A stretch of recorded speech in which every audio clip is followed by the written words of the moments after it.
हैं कौन, जिसे HAH के नाम से भी जाना जाता है। 1994 की एक भारतीय हिंदी भाषा की संगीतमय रोमांटिक ड्रामा फिल्म है जिसे सूरज बड़जात्या ने लिखा और निर्देशित किया है और राष्ट्रीय प्रोडक्शन ने इसका निर्माण किया था।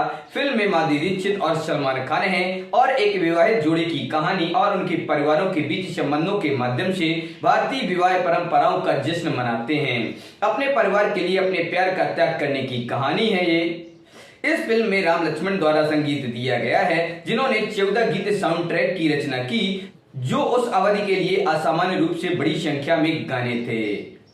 बात करें अगर कहानी के बारे में तो अनाथ भाई प्रेम और राजेश अपने चाचा कैलाशनाथ के साथ रहते हैं। राजेश पारिवारिक व्यवसाय का प्रबंधन करता है और उसका परिवार उसके लिए एक उपयुक्त दुल्हन की तलाश में है। एक दिन कैलाशनाथ अपने कॉलेज के दोस्त सिद्धार्थ चौधरी से मिलता है, जो कई सालों के बाद अब प्रोफेसर है। सिद्धार्थ और उसकी पत्नी मधुकला के 2 बेटियां हैं, पूजा और निशा। सिद्धार्थ और कैलाशनाथ ने राजेश और पूजा के बीच शादी तय की। अपनी पहली मुलाकात से निशा और प्रेम एक दूसरे के साथ हल्के फुल्के मनमुटाव शुरू कर देते हैं और पूजा और राजेश की शादी के दौरान मस्ती और शरारत जारी रखते हैं। प्रेम के अपनी प्यारी भाभी निशा के साथ सौहार्दपूर्ण संबंध है। समय के साथ पूजा और राजेश को एक दूसरे के लिए अपने प्यार का एहसास होता है और यह पता चलता है कि पूजा एक बच्चे की उम्मीद कर रही है। सिद्धार्थ और मधुकला बच्चे के आने के आगमन को चिन्हित करने वाले समारोह के लिए कैलाशनाथ के घर आने के असमर्थ हैं। वे इसके बजाय निशा को भेजते हैं, जो जन्म के समय वहां पर मौजूद रहती है। इस बीच निशा और प्रेम एक दूसरे के प्यार में पड़ जाते हैं, लेकिन इसे गुप्त रखा जाता है।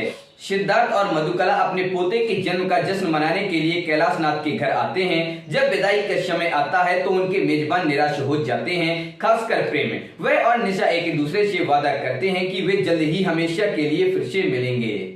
पूजा को उसके माता पिता के घर रहने के लिए आमंत्रित किया जाता है और प्रेम उसे वहां ले जाता है। जब वे जाते हैं, पूजा को पता चलता है कि प्रेम और निशा प्यार में हैं और निशा को गिफ्ट के रूप में एक हार देते हैं, जिससे उन्हें शादी करने का वादा किया जाता है। कुछ ही समय बाद पूजा गलती से फिसल जाती है और सीढ़ियों से नीचे गिर जाती है और अंत में सिर में चोट लगने से उसकी मृत्यु हो जाती है। उस हादसे से हर कोई सदमे में है। निशा पूजा और राजेश के बेटे का अच्छे से ख्याल रखती है, इसीलिए सिद्धार्थ और कैलाशनाथ को लगता है कि निशा बच्चे के लिए एक अच्छी मां बनेगी। वे निशा से राजेश से शादी करने का फैसला करते हैं। निशा सिद्धार्थ और मधुकला को कैलाशनाथ के परिवार में अपनी शादी के बारे में बात करते हुए सुनती है और सोचती है कि वे प्रेम से उसकी शादी के बारे में चर्चा कर रहे हैं, जिससे वह सहमत है। बाद में एक पूर्ण विवाह समारोह में उसे पता चलता है कि वह वास्तव में राजेश से शादी करने जा रही है।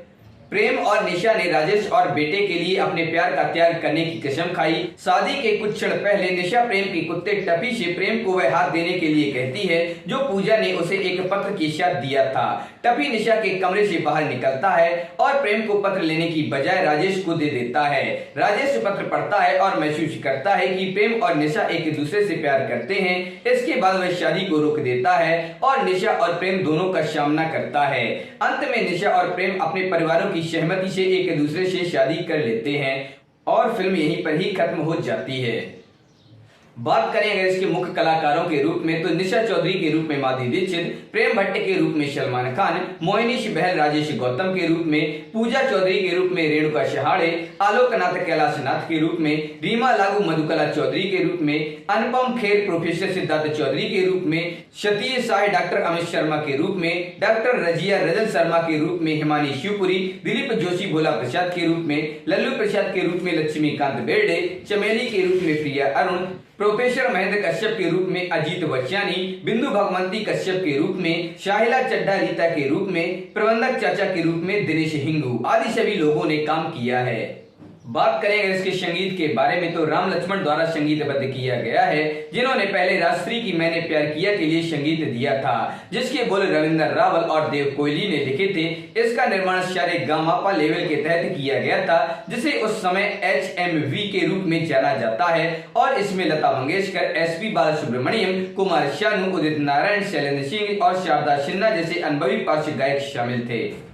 इस फिल्म में कुल 14 गाने हैं, जो अब तक की किसी भी फिल्म में सबसे ज्यादा गाने लिए गए थे। तो दोस्तों, आप लोगों को वीडियो कैसे लगा? पसंद है इसे लाइक करें और अपने दोस्तों के साथ शेयर करें। हमारे चैनल पर पहली बार आए हैं तो हमारे चैनल अनाज मूवीज को सब्सक्राइब करें और बेल आइकन भी दबा दें।